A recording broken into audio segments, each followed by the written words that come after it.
I'm really impressed with how much wildlife Namibia has. It didn't matter if I was in a big city or a small town, I was always a few minutes away from wildlife.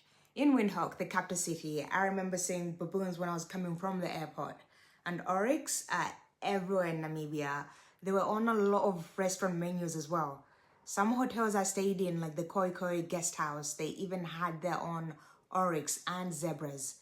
You don't get to touch them, but like you can see them from the hotel. So I could see oryx and zebras from my hotel room. If you don't know what oryx are, they're basically giant antelopes with long spear-like horns. You'd be driving, then boom. Oh shit, another one. Oh, they're all going now.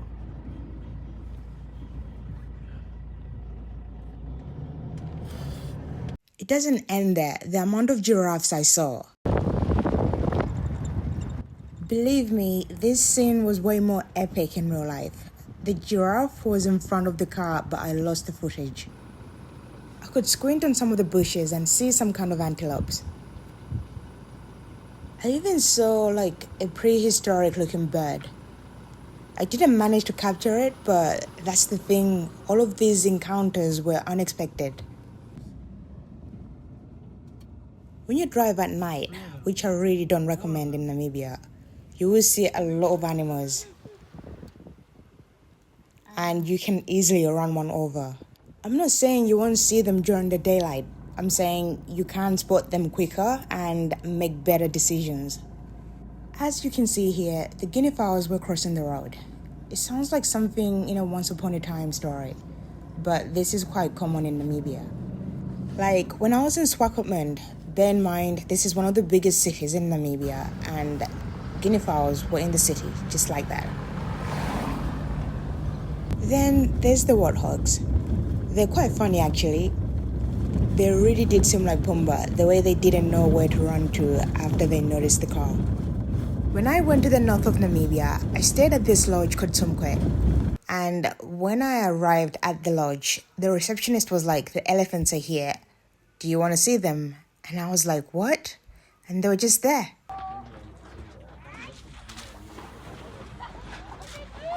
Then the receptionist was like, "Sometimes the elephants come close to the hotel to drink water. So here, the elephants are around the well. So if your room is near this well, you can easily see the elephants from your room." The good thing is that the elephants do stay at one place for ages, so you get a lot of time to see them. The fact that this was unexpected made this whole experience even better. And this, when I saw this, I thought of Jurassic Park. I was actually in a car on the bridge, then I spotted them. I wanted to see them close up, but the only way was to go with a guide on a camel ride. I've never rode one before, so I really wasn't sure, but I really wanted to see the camels. You cannot just go into the park, roam around because I think it's a private park. So you have to book a tour, so I booked the tour. It was quite tricky at the beginning, but after 5 minutes, I got used to it. Even though this was on the Namib Desert in Swakopmund, and yes, camels can survive the desert, but camels are not native to Namibia.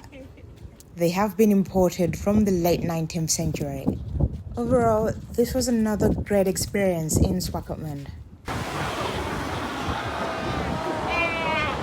This was Cape Cross, just about a 2-hour drive from Swakopmund. This is a seal reserve. Since the west of Namibia faces the Atlantic Ocean, they have a lot of great semi-aquatic and aquatic animals in Namibian waters. This place is National Geographic or Animal Planet worthy, but I have to say, only visit if you really like seals. I honestly like them better on TV. They seem quite aggressive, and actually, when we were buying the tickets, they said they can easily bite. And actually, one of them tried to bite me. And the smell, oh my gosh. I don't know if it's the seals that stink or the fact that some of them were dead and rotting, or if it's a mixture of everything. But have a face mask with you if you visit. And they're so loud. In Walvis Bay, some people really have flamingos and the Atlantic Ocean as their views from their homes. They're not phased to see them, and again, they're just there at the Flamingo Lagoon all year round in Walvis Bay. This is another National Geographic or like Animal Planet worthy kind of scene. You know, even when you go to the best safari parks in most countries, it's not this easy to see so many animals, especially if you go at a random time.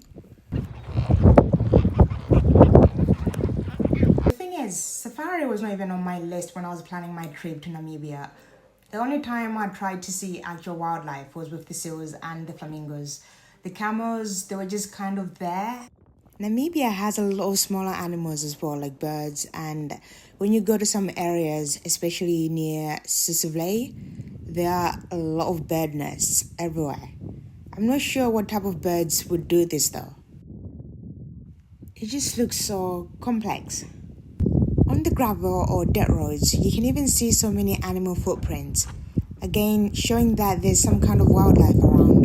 In Malawi, our ancestors ate most of the animals. The ones remaining, they know if they're out of their protected areas, they will end up in a barbecue or stew. So there's no way they'll be parading the streets and leaving footprints. Namibia has a lot of grasshoppers as well, you know. Oh, and I was visiting a village and the zebras were this close to the people. Again, I didn't expect wild zebras to be this close to a village. Anyway, thank you for watching. If you want to see some of my other experiences in Namibia, check out my Namibia playlist on my page, and I'll see you in the next video. Bye!